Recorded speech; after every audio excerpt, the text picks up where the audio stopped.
Welcome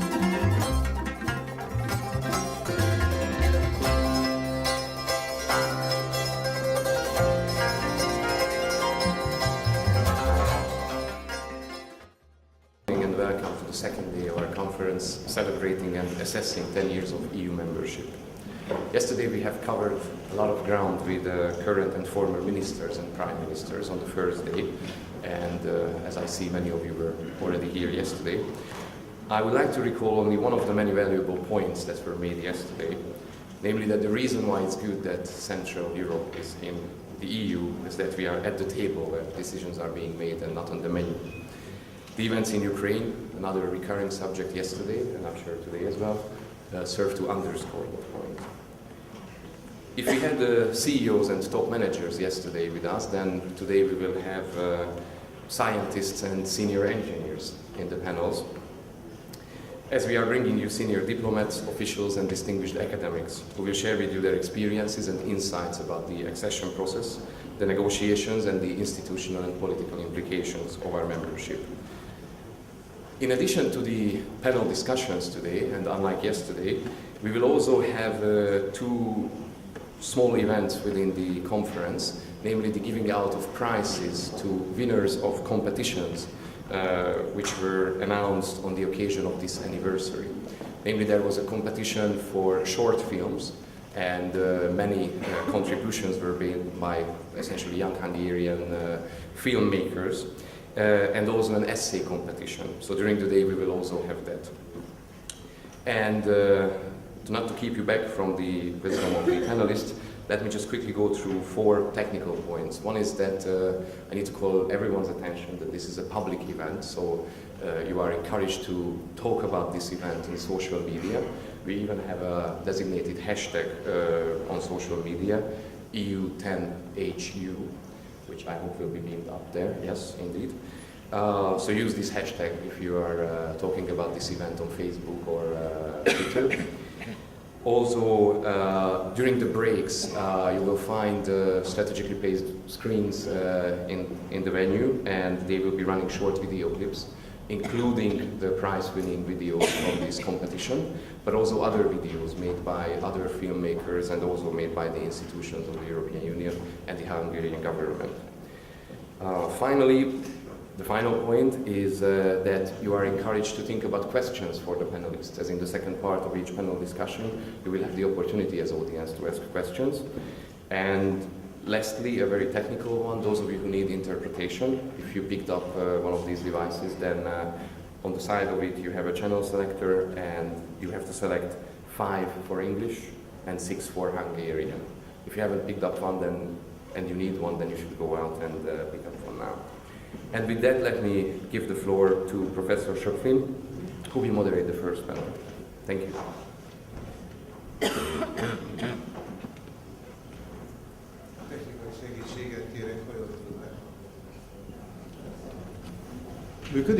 Működik? Oh, okay. Well, good morning, everybody. I'm George Schöpflin, MEP for Hungary.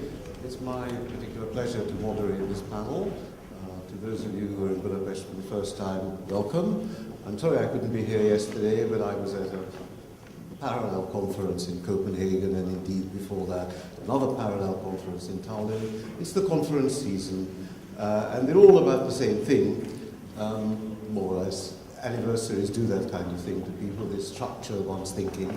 Now, basically, I'm going to ask members of the panel to make a short introduction and then encourage ourselves to have a short conversation and then open floor to questions. I'd like to say, I think, basically make one point by way of introduction. I've enjoyed my 10 years in the European Parliament. It's been absolutely fascinating. Some of you will know that before I became a practitioner, I was an academic. The two don't always coincide, but that's part of the fun of things. But what I do want to say is that, in a way, it's relevant and not directly it's directly impacting, is not directly deriving from the EU enlargement, and that is the crisis we're seeing to the east of the European Union. Particularly what I picked up in Tallinn, but I think generally what I've been following in these last few weeks, I really do believe that this is the greatest crisis that Europe has faced since 1945. Russia has torn up the final act of Helsinki. In other words, that frontiers are inviolable. Russia has also binned the Budapest Memorandum. I think what Russia is doing is directly threatening democracy, which of course affects how the European Union sees its own future. And if the European Union doesn't confront this issue at pretty much every level, then I'm not so sure that in the medium to long term, the European Union's democratic future is as assured as we think. I'm thinking in particular, at the end of the Portuguese presidency, somebody will remember which year it was. It's the trouble with living through life, you don't remember when it happened. The then Portuguese Prime Minister, José Sócrates, said, and I wish I'd said it myself, democracy is Europe's DNA. It's very good, isn't it? This is what has got a question mark over it. As a result of what's been happening to the east of the European Union, Russia, Ukraine, places we've never heard of before, Sloviansk, Luhansk, Kharkiv, of course, we knew about, Donetsk, and so on. These are now on our agendas. And it seems to me that whatever we talk about today, which of course I think is highly significant, we've got to put it into that broader context of what's happening on the immediate edge of Russia. President Ilves of Estonia, who's a former colleague of mine from the Foreign Affairs Committee in Parliament, said that when he was vice president of the Foreign Affairs Committee at that time, and when the Orange Revolution broke out, somebody from another EU state, rather remote from this part of the world, said, Ukraine, but it's so far away. And Ilves said, well, actually it borders on 3 EU countries. Really, he said? Which? You know the answer, I think. So with that, let me pass the word to you, Helen Wallace. We've known each other for a long time, so why don't you start us off? George, thank you very much, and thank you to the organisers for inviting me. It's always a pleasure to be in this beautiful city, and it's a pleasure to be involved in remembering what for me was a very great achievement of allowing your country and others to join the European Union in 2004 and the immediate period. We as panellists have been given a lot of exam questions, and I'm not going to try and answer all of them. Let me try and comment on some of them, and then I look forward to the discussion. Firstly, the overall success of the enlargements that started in 2004. For me, there were 2 things that were really important about that. One was that we should anchor in post-Cold War Europe in a stable and mutually committed collective system. Huge and historical achievement. And second, that I'll come back to old and new, but we in the old European Union should play some part in the transformation processes in the post-communist countries. Perhaps I should say here that I think West Europeans sometimes congratulate themselves too much for that. Of course, the disciplines and the ways of working of the European Union played a part in that, but a huge amount of the transformation process did depend and continues to depend on the dynamics inside individual countries. And we need to understand that was it. We in Western Europe need to understand that was very important. It was a huge success that the European Union helped with that process. And it wasn't at the time always easy to agree. Those of us who followed the debates will know that there were many arguments along the way about when and how and whether. Let me say, being British, that I'm proud to say that my country played a very important part in that process. Some of the earliest documents advocating that Big Bang enlargement were written by British hands, with British fingerprints all over that.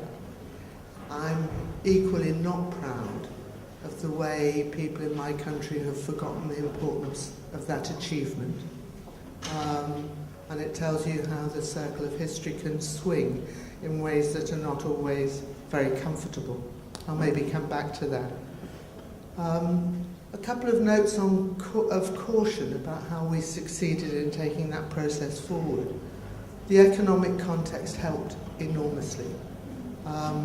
Europe was going through relatively prosperous and dynamic times. We live in much more difficult circumstances now, and that makes anything to do with further enlargement more difficult. And let me say also, perhaps to provoke my neighbour Christian, I think your country and the countries that joined the European Union at the same time benefited enormously from the fact that we didn't have an alternative formula. People talked about halfway houses and how they might or might not work, and truthfully we had no idea how they might work. We didn't at the time have a version of second-class membership. Times have changed, and the growing solidity of the Eurozone group means that we begin to face a different kind of polarisation within the European Union between those countries that are inside the Eurozone and those like my own that are not, and indeed Hungary, which is not. So there's a first-class, second-class question hanging around the European Union, and that has impacts for further enlargement as well. Second thing, we were asked in the exam questions to comment on why do we still talk about the new member states. And I think George Scherpflin and Thomas Schulz and others who will reprimand us on that are quite right to say that people like me should not talk about the new member states. And we need to change the language, because after all 10 years is actually quite a long time. But let me also say, being British, that there are people in the 6 founder member states of the European Union who still think Britain is a new member state. And unfortunately it's the case that sometimes people in my country also think we're a new member state, and that we haven't quite learnt how to be members of the club. We were also asked in the exam questions to comment on whether there's a persistent and historical cleavage between the EU 15 and the post-communist member states. I always get very nervous about historical determinism. And of course there are lines of difference, but they're not only between so-called Western Europe and so-called Eastern Europe. They're between Northern Europe and Southern Europe. It's an irony of recent European history that somehow at a certain point people began to think that Greece was a West European country, which it clearly wasn't. And I say this as somebody who's visited Greece very often. I studied ancient Greek, I've read all of Homer, I love Greece very much. But it's not a West European country. So there are a number of lines of difference. And those produce benefits for us as well as difference. Maybe a slightly different point. One of the things I'm struck by is how little the younger generations in either Western Europe or Central Europe remember anything about the Cold War, and how quickly it gets obliterated from the memory. University students in Britain actually don't know what you're talking about. Whether this great crisis that George has referred to in Ukraine will make a difference to that remains to be seen.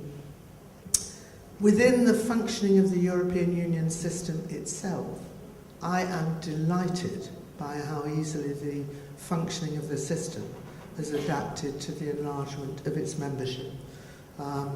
Various of us have been involved in trying to look at the impact on the institutional processes of the changes that followed from 2004, and it's really hard to find changes in the fundamental operation of the system, except for the fact that there are more of us, and of course the fact that there are more of us makes life more difficult. And I've always been struck by how much it depends on an individual member state to earn its passage inside the system and to gain the respect and esteem and confidence of its partners. In the period when Hungary and other Central Europeans were negotiating for accession, I always used to take the cases of Ireland and Finland, of small countries with both with very difficult histories, not at all an obvious standing and esteem in this wider European family, with what success they were able to find their place and have an impact. And that's been true of countries from Central Europe as well. And the EU system has been very resilient. We were also asked a question about the identity of Europe. Let me just make one main point here. I think it's easy to get lost in difficult and unproductive abstract discussions about the identity of Europe. My main point of reference is to insist that we should not assume that the European Union and Europe are the same thing. Europe for me is a much bigger space. It's clear to me that Ukraine is a European country, whether or not and if or ever it becomes a member of the European Union. It's a European country. Indeed, Russia, for many purposes, is a European country. And for some purposes, Turkey is a European country. So I just think we need to be very, very careful with our language. And while the European Union may be the key anchor for the wider European family, it's not the whole of Europe. We were also asked to comment on economics, and I'm not going to do this in detail at all, but let me just say that I remember that in, I think 1989, was it Fremitsky, who was then the Chancellor of Austria, came to visit Delors in Brussels and said, remember please that it took 15 years for the part of Austria that had been occupied by the Soviet Union to become like the rest of Austria. I think we have to be patient about catch-up processes, and we shouldn't be too disappointed if Central European countries have not come right up to the top of the league table of economic performance. Economic positions don't get fixed in a few years. Look at the cases of Ireland and Finland again. We were also asked a question about the European Union budget. I'm very happy to come back to this. Indeed,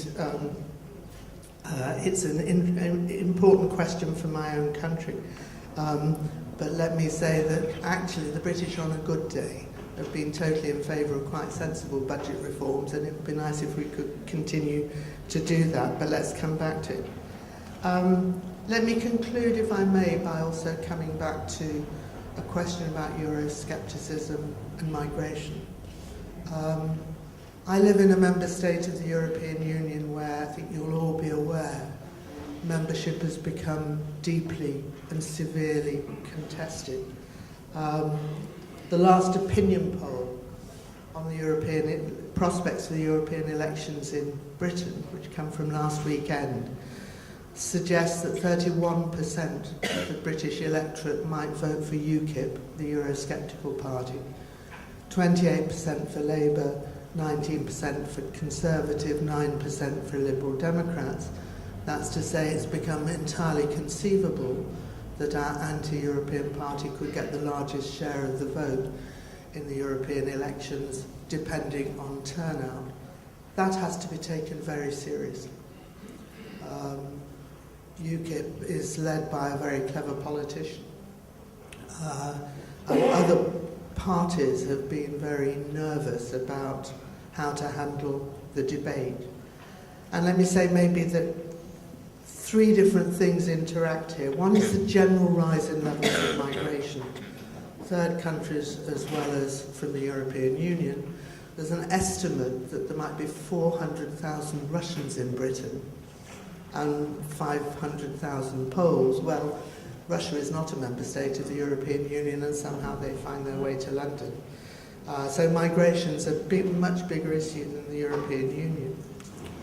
The recession of recent years has made employment insecurity much more pressing. And the sense of overstretch on the side of the European Union, which the constitutional treaty failure was part of, has also contributed to Euroscepticism. As far as Britain is concerned, the migration issue has much greater salience with the British public than the European issue. I'm ashamed of that, but it's the case. The evidence on migration is that on the whole it's a net economic benefit. Not to mention a huge demographic contribution, because migrants tend to arrive young and have children. But the migration issue makes the European issue even more difficult for us in Britain. Thank you. Thank you very much. Thank you. Thank you.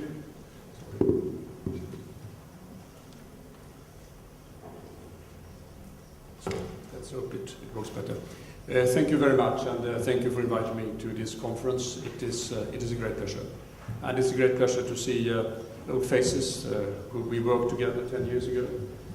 And it brings back memories of a process which I think was one of the more interesting but also important for the European Union.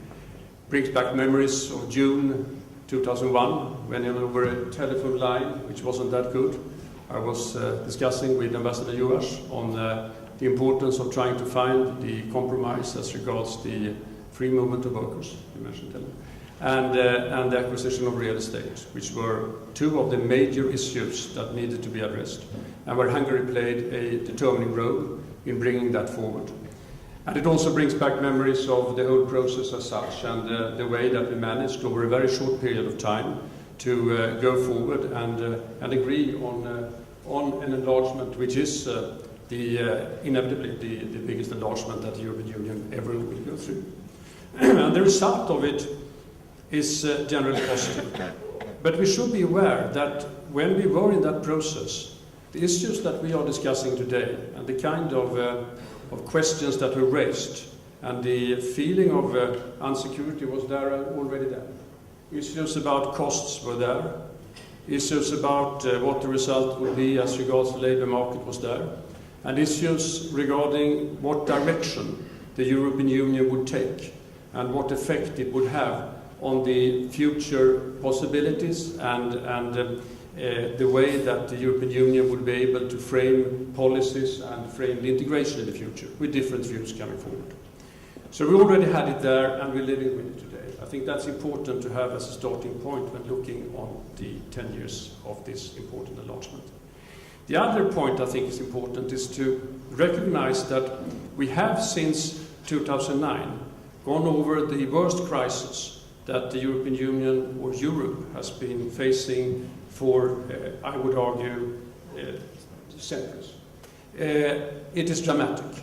And that, of course, has also affected the view and opinions on enlargement as such, and also on the sense of being able to move forward on bold projects. And therefore, we shouldn't be surprised over the fact that there is a certain enlargement fatigue throughout the European Union, and that issues such as you described, Helen, the issues about labour migration comes forward, issues about whether we were moving forward too fast, whether the European Union is overstretched, and whether the European Union is able to move forward on its important projects. I would argue that if we take away that sense and look on the facts on the ground, to me, the enlargement has been a great success. It has been a great success in various aspects, and let me just point to three of them. One is the economic boost, and I think it needs to be recognized and needs to be repeated. The average growth of the EU 12 over the period 2000 to 2008 was 4%. Of that, according to assessment that we have done in the Commission, 1.75% was due directly or indirectly to the enlargement process. And how come? Well, it has to do with foreign direct investment flows. It has to do with the trade effect, which was substantial. Fivefold was the trade increased between the EU 12 and the EU 15 over this period. And it also has to do with the free movement of labour in both directions, in the sense that you had free movement of labour going from these countries to EU 15, but also free movement of labour in the other direction. And all of that has been positive for the EU 12. For the EU 15, the cumulative growth over the same period was 0.5% of GDP of the EU 15, which is substantial. And if we look on the way that the EU has handled the crisis, I would argue that the EU has been able to move through that crisis, better seated to move through that crisis, through the enlargement, and more resilient in standing up against it, and is also now better seated in moving out of it. And you can see it in the figures of growth in the EU12, if you can use those terms, over the last years. So economically, boost. It has also been a boost as regards quality. I'm thinking in particular on issues such as the environment. I remember when we were sitting in 1999, and we looked on the major challenge for this country in the north, Sweden. That was the Baltic Sea. And it was the issue about the environmental effects of the huge emissions from Poland and from other neighbors around the Baltic Sea. And we estimated also the cost of doing something about it. And we were talking about billions. Now, looking back over that period, we can now see that when it comes to emissions into the water, emissions into the air, the handling of waste, all of that has been addressed to a large extent, and I would argue, I mean, there are lots to be done, but I would argue that the enlargement process played a very important role in assisting the countries in doing this and be able to do it. And the same is true for areas such as food quality, and I would also argue that the same is true for addressing issues about international crime and issues relating to those kind of that, and also to irregular migration issues relating to that. And the third point I would like to bring up is the issue of EU being an actor in the global environment. Size counts. And the fact that EU became a bigger entity has strengthened EU in relation to partners. And I'm thinking, for instance, on the trade negotiations that have been carried out over the last couple of years. Free trade agreements with Korea. The negotiations that are underway with several other parties, including the United States, where EU stands stronger for the simple reason that we have gone through this enlargement. So that has been a success, and I think this needs to be repeated and something that we should have in mind. Now, the other issue is whether the EU has been able to continue to work in the sense of direction and in terms of its institutions. And here, I am one of those who would argue that the fact that we are having 28 commissioners around the table instead of 20, because remember there were 20 before, is of course different. But it should not be over-dramatized. And the fact that there are 28 around the table where Peter is sitting only, or where ministers are meeting, instead of 15, is of course different, but should not be over-dramatized. The table rounds becomes a bit longer. But if you look on the outcome when it comes to decisions and policies that have been adopted over the period, it's quite stunning. What elements of integration we have seen happening. The euro area, yes, of course, it is for the euro area. Yes, there is something that's happening as regards the outside and inside, but I would argue that has not very much to do with enlargement. It has to do with the euro area as such. We have seen a substantive further integration step when it comes to the internal market. We have seen substantive steps forward when it comes to issues as asylum and the asylum policy. And we have seen also a substantive, I would argue, stronger EU integration when it comes to foreign policy. So, and finally, also, we should not underestimate the fact that the steps towards the Lisbon Treaty was taken, partly as the effect of, but during a period when EU had enlarged. So I would be a bit cautious on this argument that enlargement and the ability of EU to act are two entities that have negative relation. Finally, let me just underline one thing, that the enlargement has also been very important for the future steps. This is the important transitional policy instrument that the EU has got. Clearly, we have learned from the enlargement with 12, and clearly we are using that in what we are now, the policy that we are now following as regards the neighbors to the south of here, in Western Balkan in particular.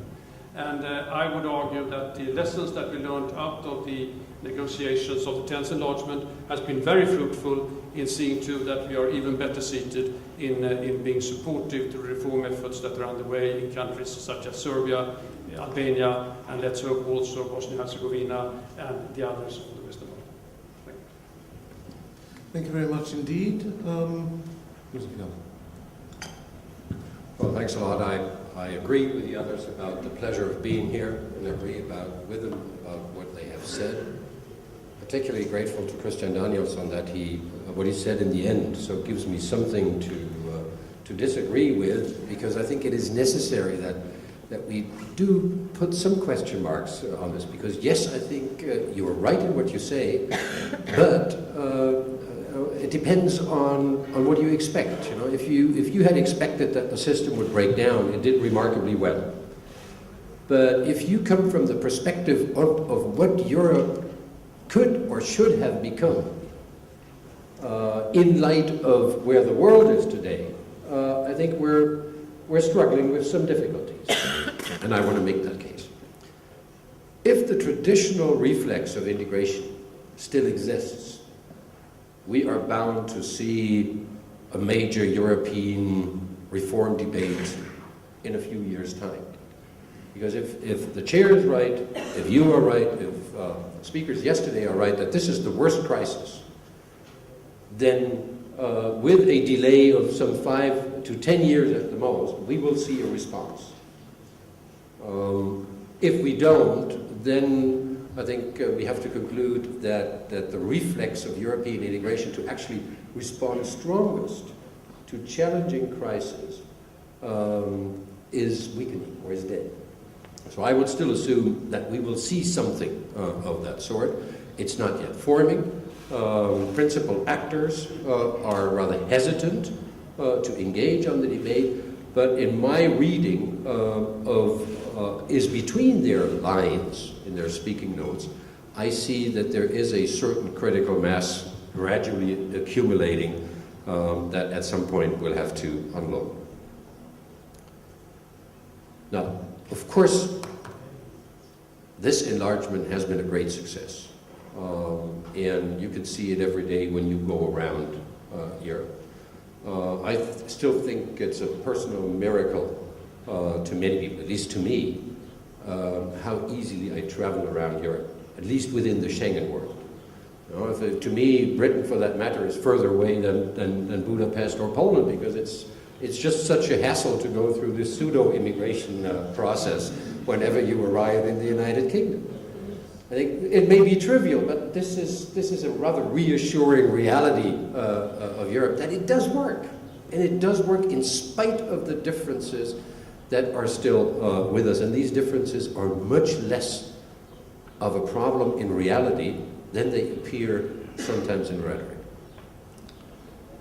But also, I think the enlargement process is successful in the sense that it is not what many people thought it is. You know, here's a big tanker, and there is a flotilla of smaller boats, people on these boats wishing to join the party. So the tanker stops, and the boats approach and gradually reach the tanker, and everybody gets on board. The tanker's moving. You know, the complication of enlargement is that the EU is not standing still while it is enlarging, which has been quite an issue in accession countries, as they were called at the time, because they were in a way expecting a certain reliability or stability of the conditions.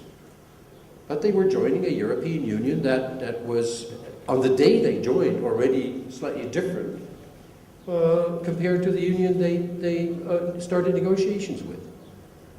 Same applies also to member states. And I think there it is particularly interesting to look to the Austrian debate or the Swedish debate. I don't think that either the Swedes or the Austrians were rather comfortable with the fact that the union that they had joined, now under the impression of an imminent, much larger enlargement, started to change the rules. When I recall debates I had with Austrian policymakers, said, you cannot change the rules. We have joined on those terms, and now, You're throwing it overboard and devising new ones. I think that's one of the complications of the enlargement process. And in light of that, this process has gone extremely well. Now, we have managed this, even though if you then take the wider reference to the outside world, probably the EU has been a bit too slow in its pace, while it was so absorbed with enlargement. And we are now confronted with the fact that whenever we, and you can read those studies, the Commission has commissioned these major studies about 2030. Very interesting studies, but they have one minor shortcoming. Is they all have the tendency to assume that Europe is moving while the outside world is fairly stable. And it won't. You know, the outside world is fairly continuous in its development. And it won't. It will have disruptions. And one of those disruptions we are seeing and discussing today, that is Russia actually departing from a previously assumed course in a rather striking way. And we have to deal with it. Now, with what Christian has said at the end, in a certain way, neither the EU nor the new members at the time were really prepared for what was to come. And they are not to blame for that, because they probably could not have been prepared. They were prepared in the technical sense, in the legal sense, in much of the procedural sense, but they were not prepared to what the Big Bang enlargement would mean, or would trigger over time in the political culture of European policymaking. I think it was Guy Verhofstadt or one of the, the Benelux prime ministers who described the post-enlargement situation as saying, before enlargement, when we were sitting together in the European Council and certain issues came up, more or less most around the table would nod their heads at the same points. And in the 28 or 27, 28 EU, this has to be rebuilt. It is a much different informal political environment.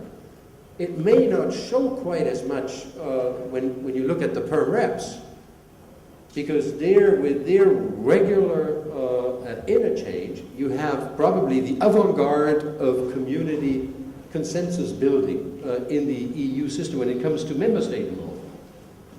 When you look at the European Council, you very clearly see that member states or member state representatives on that level are struggling with the fact. They are struggling with the fact that they need to rebuild consensus.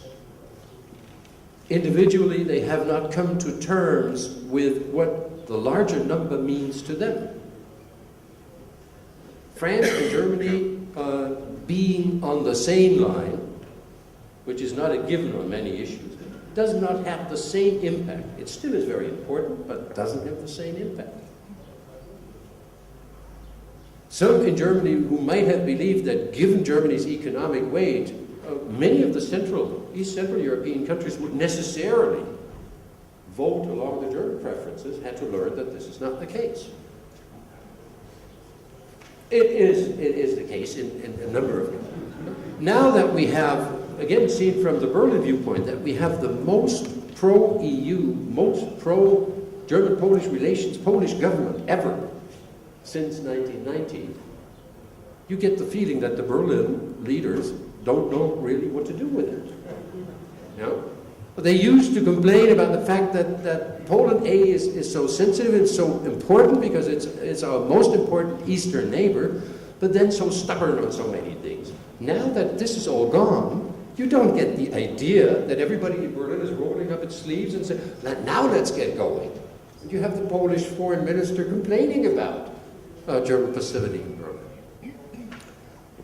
Also, there is this informal group of those member states who have a good consensus on an understanding of what a modern welfare state is. You know, how the mix between economic growth and environmental sustainability should be. They have not necessarily immediately benefited from enlargement. They had to rebuild their case. And the Scandinavian countries and Germany and the Netherlands are usually in such a group rather favorable of using the EU to advance that cause. They had to rebuild their case in light of new members absolutely determined to grow. And then also to follow the sustainability agenda, but not drive it at the time because the requirements of the EU were already so large and so demanding. And that continues into today. Enlargement basically has put a principal question mark on the communitarian consensus. And it is interesting to see that now in the time of crisis, some of the communitarian impulses come from the quote-unquote new members. You think of Donald Tusk's proposal about an energy union. I interpret this as saying, after 10 years, the time has come also for the so-called new member states to discover what is in for them in using the communitarian potential of the European Union. We should not overlook that alongside the enlargement process, the traditional builders' coalitions in the EU have fallen apart. Not because of enlargement, but probably inspired by the milieu change of enlargement. The 6 founding members, who used to be a rather stable grouping when it comes to crisis management or institutional reform of the EU, no longer share that consensus. It has to be built case by case. And its original strength to be kind of inclusive, to reach beyond the dossiers, has been lost. And this is a problem for the European Union, because ever since the kind of derailed process of adapting the EU's institutions to the much larger number, we have lost a sense of what it was all about. I have been engaged myself a lot in helping governments to understand what the challenge of qualified majority voting in 28 is. But I had to learn that in the process of that, from Amsterdam to Nice, when it finally was cured through the convention and survived in the Lisbon Treaty, in the process of that, the necessity to look at majorities as attainable ones had been lost, and the focus had shifted to the veto position. And everything at Nice and later on in the convention was about how can we maintain a position which would allow us, alone and together with some others, to stop the EU from doing things. Whereas the whole idea of rebuilding that part of the institutional package was how to make it possible for a reasonable coalition of member states to actually attain a majority under qualified majority voting. Has been my personal frustration in this. Let me conclude with one observation. Not because of enlargement, but helped by enlargement, we've seen a major shift of political weight to the European Council of Heads of State and Government. Basically, the General Affairs Council and some of the ministerial councils are largely irrelevant. It's you and your colleagues, and it's the chiefs, basically, that run the show. I see the council system in a certain crisis. I see that the body of the chiefs, who was originally conceived to be an informal gathering to talk over things, And since one was meeting anyway, to solve or to find a consensus on a few dossiers that couldn't be passed in the council, and not decide on them, but to kind of work out a solution, and then so that then formally the council could decide on them, because the European Council had no legal mandate to decide anything because it wasn't part of the treaties. To a body that now seeks to do much more than just the strategic guidance of the EU, provides tasks to the Commission with rather detailed description, timelines, and in a way drives the Commission, and the Commission not feeling itself to be in a position of saying no to anything that comes from the European Council. That consequence is something we still are struggling with. Now, it hasn't been caused by enlargement, but it has been helped by enlargement. It has been helped unwillingly also by the fact that the Central East European countries joined the EU as kind of the climax of their emancipation from domination by the Soviet Union. So they came into the Union with a very distinctive appreciation of their own ability to decide their own affairs. Into a framework which does require a continuous balance between stating your independence and realizing the need of cooperation. Yesterday, one of the speakers quoted Chirac when he said on one of those occasions that the new members had missed an opportunity to shut up. I think that shows how irritated the old members were about this issue. And it shows how much there is still to do in terms of building a new consensus, particularly a consensus around what do we want the Union to be in the future. How do we go about improving the system? Thank you. Thank you very much indeed. Let me pass the word on to Peter. Thank you very much. Professor, it's not only the season of conferences, it's also the season of sanctions. So in that sense, I guess it will have, on one hand, gives an opportunity to look at this 10th anniversary from a totally different perspective, as maybe we were thinking about that some months ago. On the other hand, it underlines that our past, which basically motivated and generated the whole European integration process and the enlargement process, is living with us today and will stay with us. But now Christian was referring to memories. Let me start by saying that a memory together with Tamás on the 13th of December 2002 in Copenhagen. We were sitting with Danish beer in the room at 8 o'clock because Hungary was the last of the negotiating countries which has given green light to the conclusion of the negotiations. And then, but frankly, we expected something additional, some gift at the very end, which we did not get. The balance of the package was fair, but nevertheless, still there were certain expectations, and afterwards we learned that still there were 2 billion in the pockets of the Commission, but certain had said no. But then the German Sherpa, the Sherpa of the then German Chancellor came out and came up to us and said, why are you so sad or frustrated? I have to be frustrated and we have to be frustrated because that was the last family meeting among 15 members. And our life will change totally. So that it's not only the life of the new member states or whatever the title of our group is, everybody's life has changed 10 years ago, and it is good so. Simply, of course, there were basically three pillars of the whole construction.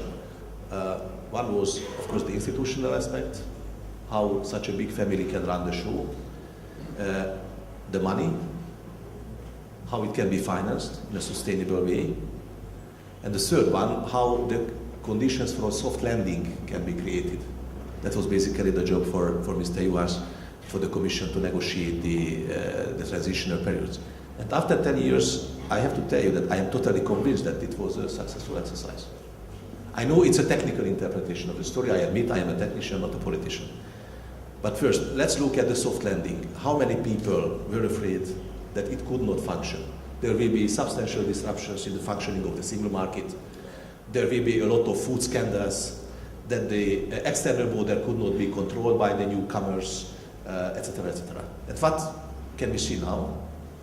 That the internal market is functioning absolutely properly. If there are problems with the functioning of the internal market, it's not necessarily in the new member states. Their transposition rate is much higher than of some old member states, and you can continue. It's a technical answer, but this enormous exercise with 10,000 pages and hundreds of transitions and derogations and bringing together not only old and new member states, but bringing into the family former socialist or communist countries with a totally different tradition of governing the country, with a totally different legal system, it was managed and properly managed. And nobody basically realized. But if you look at the functioning of the Schengen, where are the real problems of the Schengen external border control? Not in the new member states. Not in the new member states.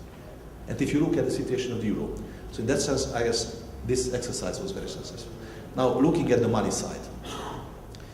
Yes, we are in a decreasing path. On the other hand, it's still able to finance, on one hand, all traditional policies like agriculture. Yes, I admit my country belongs to the old-fashioned member states, but it can be sustained and continued, even with a bit less lower level financing. And if you look at the cohesion part, you can see not necessarily in Hungary, but in other new member states, in particular in the Baltic states, or in Slovakia, and also in Poland, that the catching up effect, even with a lower amount, is possible. If you look at this money not as a solution, but as a framework, as a springboard.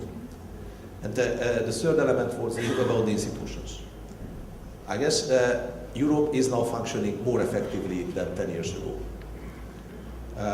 Maybe the roundtables as such are longer, but the meetings are shorter, because the machinery is much more organized.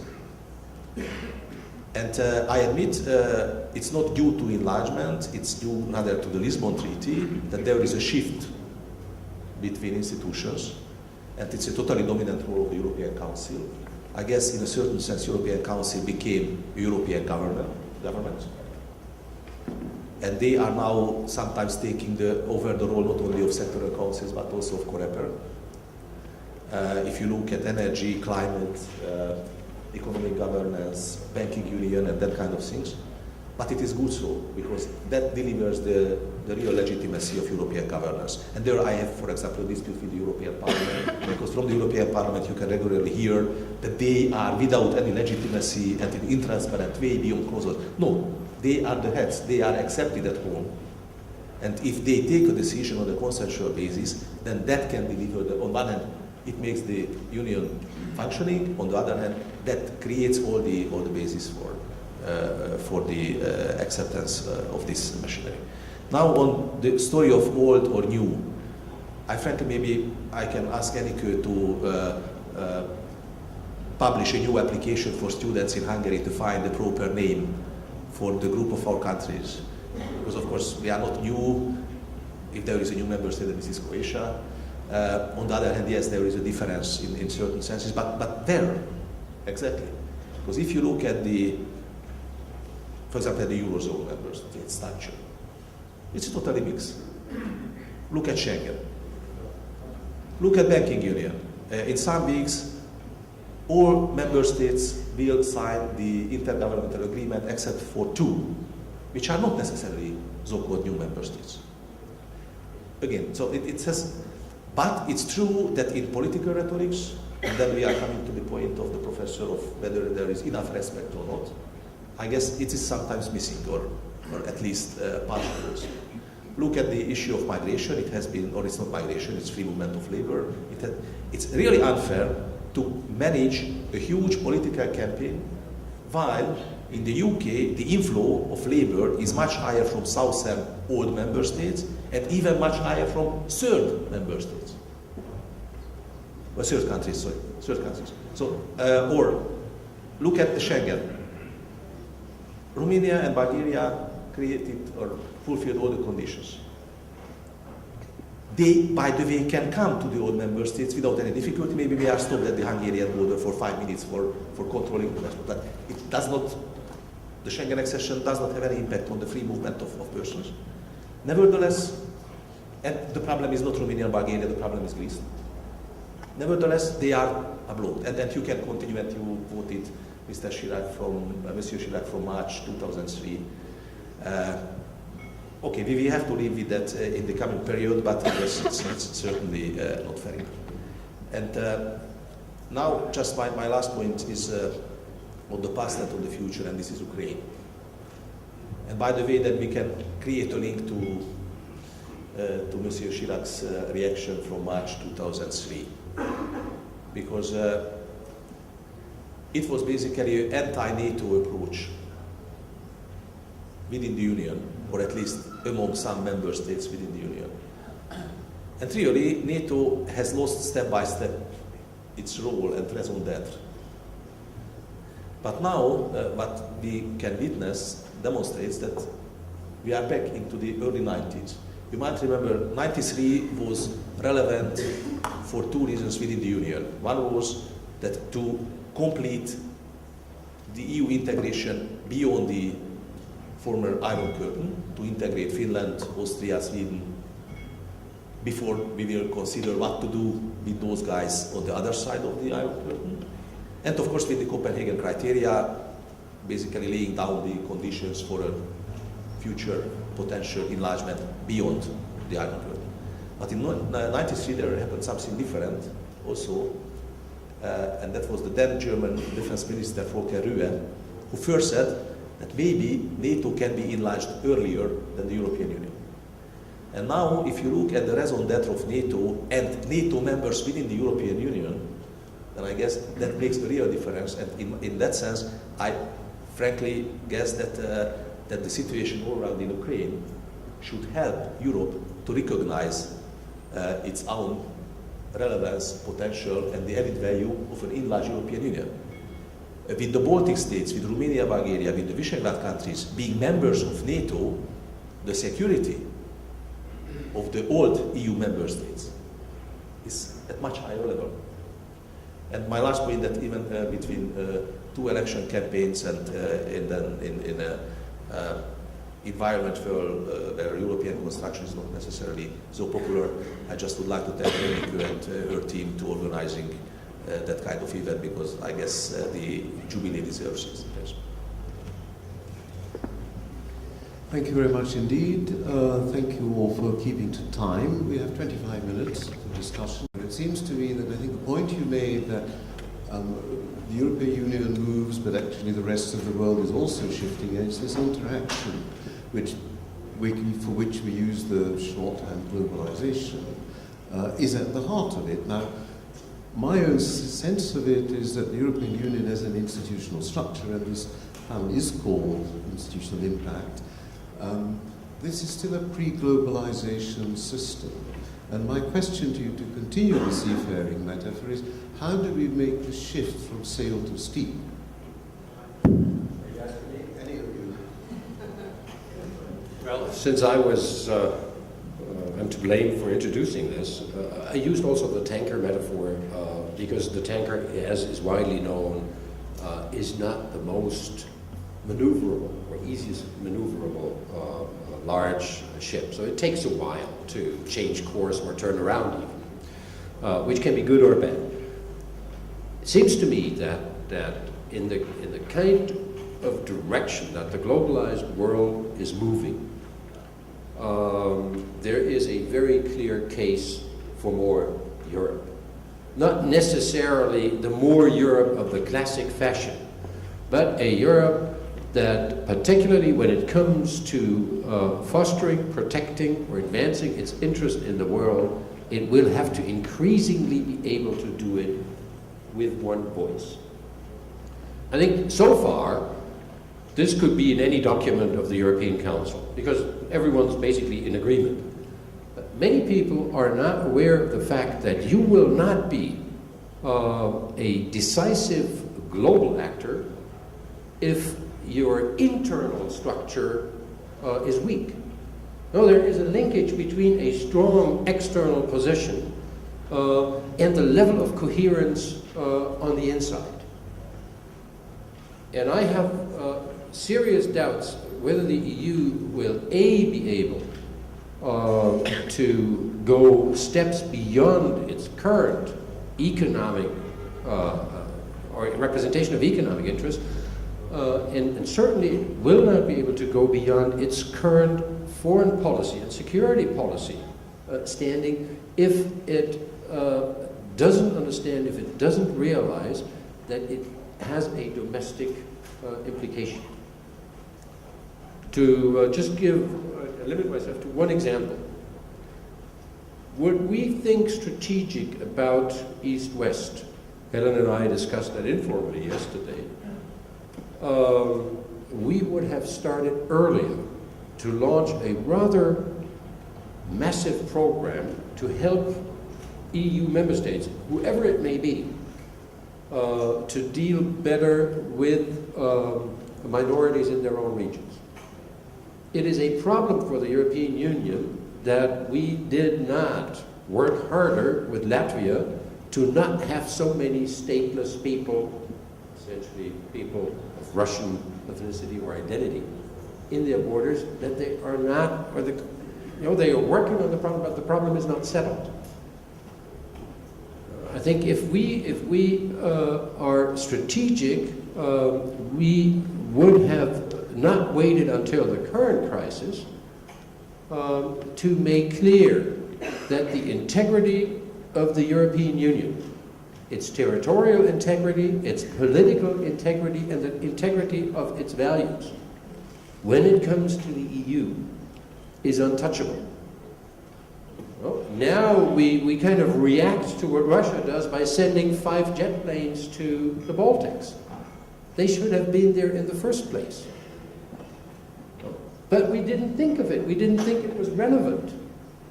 We didn't think that our external ambitions required a certain level of internal readiness and visibility of a commitment. Thank you very much, Helen. I mean, these are really important questions that we're talking about. The euro area crisis has pushed the Union into being more introverted than we would all have wished, and that persists. My criticism of the European Parliament and indeed the Commission, and here I provoke Christian on the 28 commissioners, is there too much inside the Beltway? I know you're in part of the Commission that's trying to look outside the Beltway, but the Commission and for me the Parliament think too much inside the Beltway and not enough about outside the Beltway. On this wider context, it's a really interesting question. I can remember in summer 1990, the Greek foreign minister saying in a council meeting in Brussels, we should not be discussing the baby beef regime with Yugoslavia, which was the big issue under the Yugoslav European Union trade agreement, association agreement. Yugoslavia is about to fall apart. And the rest of the members, foreign ministers around the table, ignored him. And they thought, oh, that's just the Greek minister going on, huh?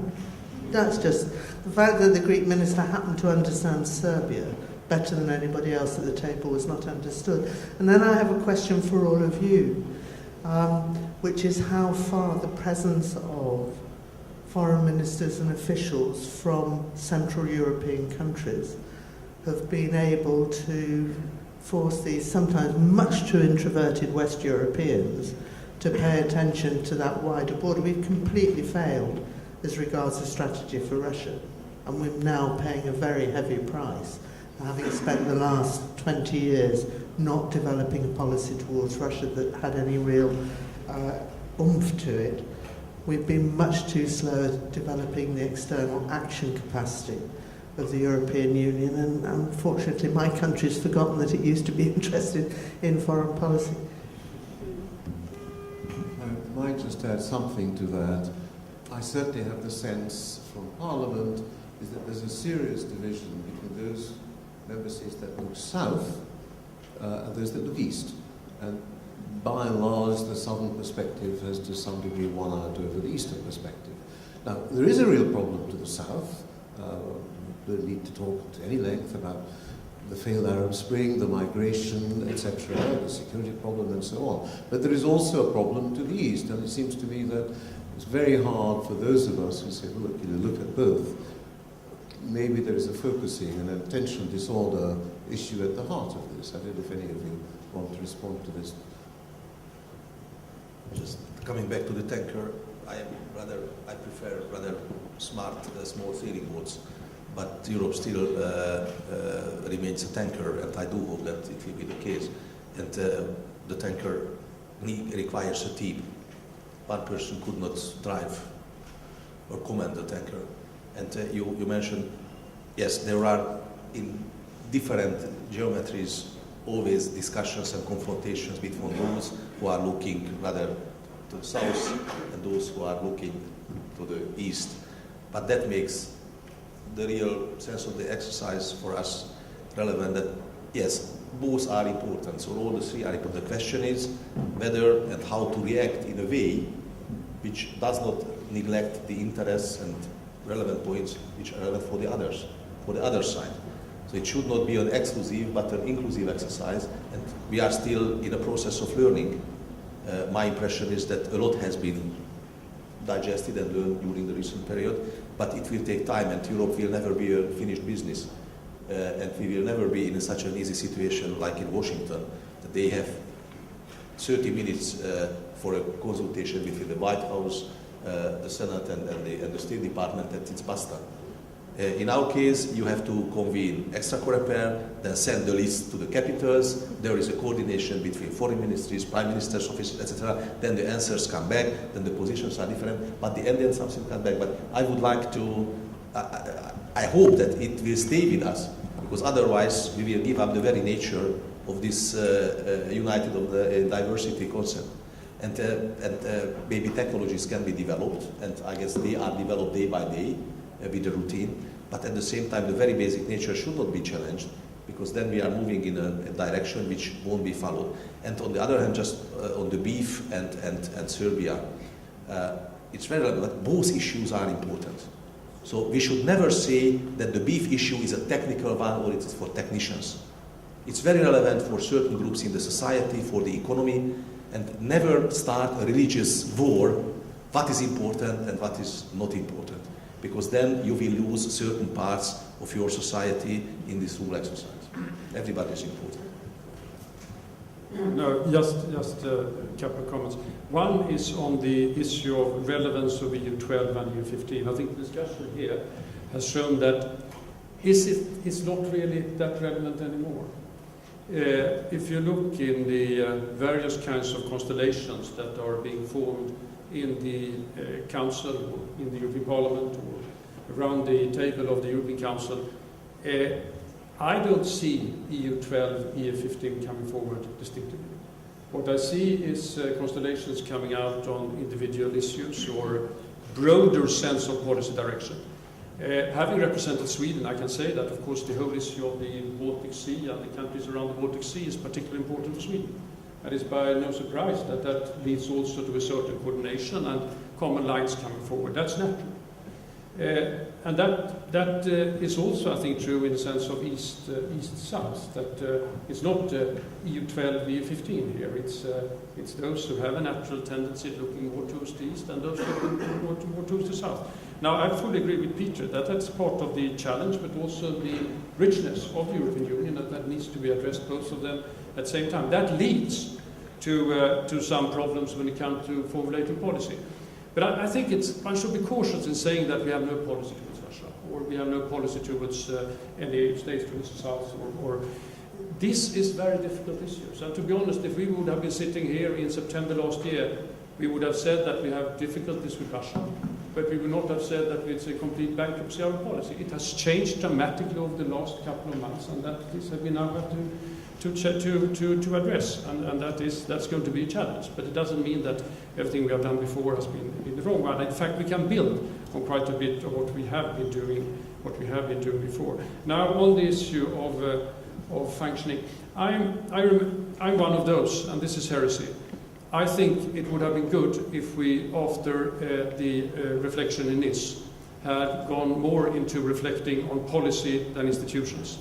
And I'm one of those who would argue that perhaps the whole idea of the convention and the result of it was a bit too far, which then led to a rather difficult discussion that took away focus on what was really important. Now, today we can see issues that are important. Unemployment, how we project our role towards our partners, issues relating to migration, issues relating to prosperity and growth.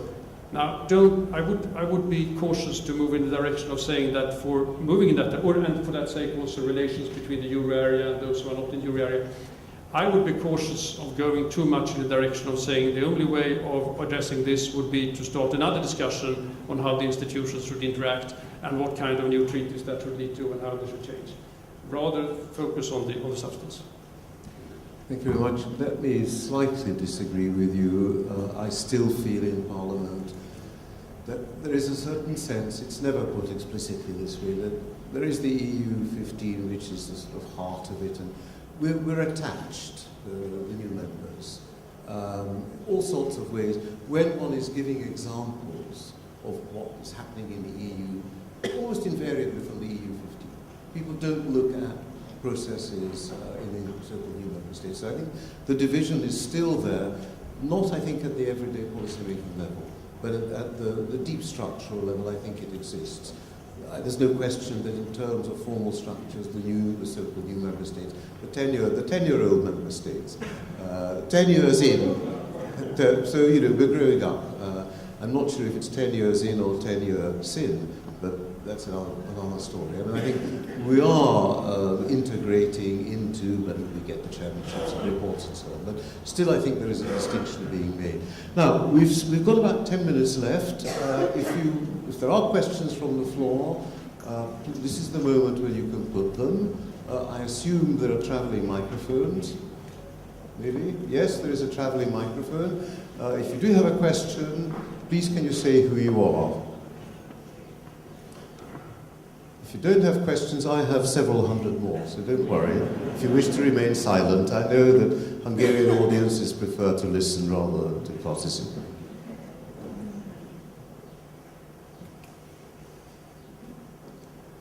Well, I don't see a forest of hands. So let me continue with my questioning, and then we can, but if in the interim anybody wants to say anything, please indicate to me.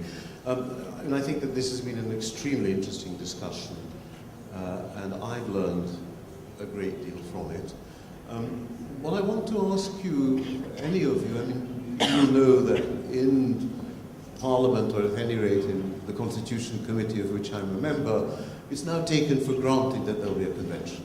I'm not sure that this is right, but what do you think about this? I mean, if we do need to start thinking seriously about the institutional reform, about all sorts of, well, the disconnect, for a start, what is to be the forum for this? Can this be done in the, how shall I put it, behind-the-scenes incremental way, which is very much the EU process, from which large parts of the public are excluded, in consequence of which I see a rise in Euroscepticism. I think there is a causal nexus there that is not necessarily easy to demonstrate. But what do you think? Do you think that there will be a major reform process? And again, in this context, I mean, you sort of referred to Russia, not just me, but others as well. I mean, will Putin then be the person who relaunches Europe in 2 or 3 years' time, the threat from outside?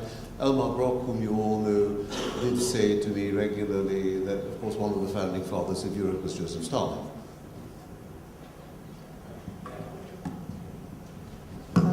I agree completely with Christian that policies are what we should be focusing on, not institutions. I would say, looking back at the history of the European Union and the community, the successful innovations have been policies that developed cutting edge and had impact and delivered results. and the successful institutional changes have been those which practice taught us would help us to deliver those policies better. I was always against the Constitutional Convention. I always thought it was a mistake because it's a false kind of democracy. Because, and I'll have a go at you, George, but other MEPs as well. I think one of the things we've got trapped into is giving too much power to the European Parliament and not putting enough pressure on national politicians to take political ownership of this very important European process in which they're involved. I'm not against having a European Parliament, but I am against national parliamentarians being able to get off the hook in taking responsibility. Point number 2, which is highly relevant. If anybody other than me cares about the future of the UK, and once upon a time you lived in the UK, George, we're in danger of getting trapped on treaty reform into something that the British want for the wrong reasons. And I just think we should be very careful about not getting engaged in something which has, to be unkind, democratic pretensions rather than solid substance, which may get us into an unravelling process rather than a consolidating process. I do agree with you that the European Parliament has done a great deal to enlarge its powers. Some of this, I think, is a little dodgy. We've stretched our interpretation of the treaty into areas where, some people might disagree with us quite strongly. Of course, as a member of the European Parliament, I'm loyal to that institution, as you might expect. But I would agree, for example, the coming conflict, which I think will happen over what happens with the President of the Commission. Does the European Parliament have the political capacity to nominate, which is what we're trying to do with the Spitzenkandidat or not? I think this is probably a needless battle, but it's one which Parliament has taken up, and I'm in a way at the heart of this. So let me just say that. I think you wanted to say something. It seems to me that the more people think that the next step of treaty reform has to be a convention, the more likely it is that the next step will wait for some time. Because neither is there much enthusiasm for another AGC, major treaty reform, nor, for that matter, for a convention to do this, which then would force governments to go into another IGC. But it's interesting, and that's, I'm picking up what Harold said. It's interesting that one of the shaping elements of EU development alongside this whole post-1989 process is underused, and that is precisely a policy-driven one. If you recall the reform momentum of the first half of the 90s, particularly after Maastricht, it was very much about enabling a member state ambition to be realized within the EU while there was no consensus. That's why we got flexibility into the treaties, reinforced cooperation. Because it became obvious that essential parts of the integration process, like the consequences of the single market, were beyond the consensus of the member states. But a lot of member states felt very strongly about doing things. And Schengen came up during these years as another alternative to actually changing the status quo. A number of member states agreeing on something outside of the legal framework of the treaty, but specifically referring to a goal within the treaties, doing it. And once it succeeds, it basically becomes the future status quo of the EU. Not as easily as it is said, as you can see from Schengen today, but this seemed to be the movement of European integration, very much policy-focused, and not so much on the general constitutional finalité thing, but very much on solving precise issues. If you look at it now, you see that at no time has this EU had more instruments of variable geometry or variable speed than today, which is not used. permanent structured cooperation in security and defense policy. I think there's a very good, strong case to be made for continental Europeans to use this instrument. They're not using it. Reinforced cooperation, hardly used. When we see deeper integration, we see that it rather follows the Schengen principle than it follows the opportunities created inside the treaties. You know, the fiscal compact is a Schengen case, which is not to say that you can't use intergovernmental consensus of a significant group of member states to actually push the EU forward, but somehow we have seen a sea change in the level of ambition that member states take towards moving the EU ahead, because if that ambition was still at the level of the early 90s, we probably had seen much more application of either reinforced cooperation, permanent structured cooperation, and other tools inside the If I may just, from the Council perspective, Christian is silent because the Commission is in a very tricky situation in that kind of developments. But first of all, I guess that how this whole developments will look like, it depends very much how the two fighters will be able to find a compromise after the European Parliament elections. I mean European Parliament and European Council. Professor, you referred to the Spitzenkandidat story. I have many times read the relevant articles of the treaty, but there is no words of Spitzenkandidat. The word only emerged about 3 months ago, I think. And I am not so often, regrettably, in this beautiful country, but now I am not able to see any photographs of any Spitzencandidate. So simply, I guess, we are going a bit too far. And if it's not a problem, up to the point that it does not generate a real institutional clash between the European Council and the European Parliament. And it's not purely then a clash between two institutions, between two concepts. And I'm totally convinced that we can deepen and enlarge European integration only if we have a full respect that this is a union of member states. Because there are member states without a union, but there is no union without member states. So I guess for me this gives the principal orientation for the future.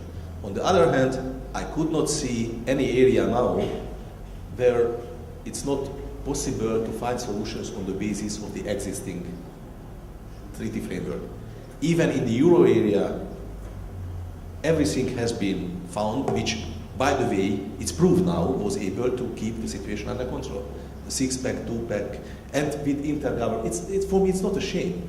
It's an innovative solution. And also the IGA is an innovative solution. Because at the end, the question was whether on this treaty basis you can get a free access to the PIN code of Angela's credit card, as one of the prime ministers expressed it was. But there is no legal basis for that today. And then with innovative solutions it has been found. But if you come to the energy, to climate, which are the challenges for income, do you need it really? And it's for me evident that it will be a suicide.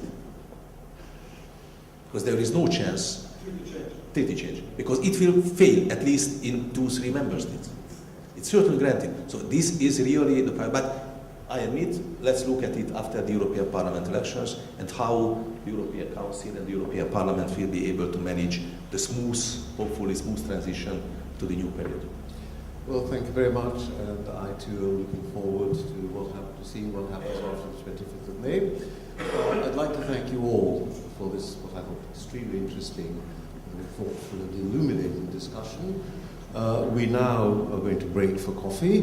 We have, as best as I can make out, half an hour for the coffee break. Half an hour, let me remind you, is only 30 minutes. So please come back punctually at 11 o'clock. Thank you very much indeed.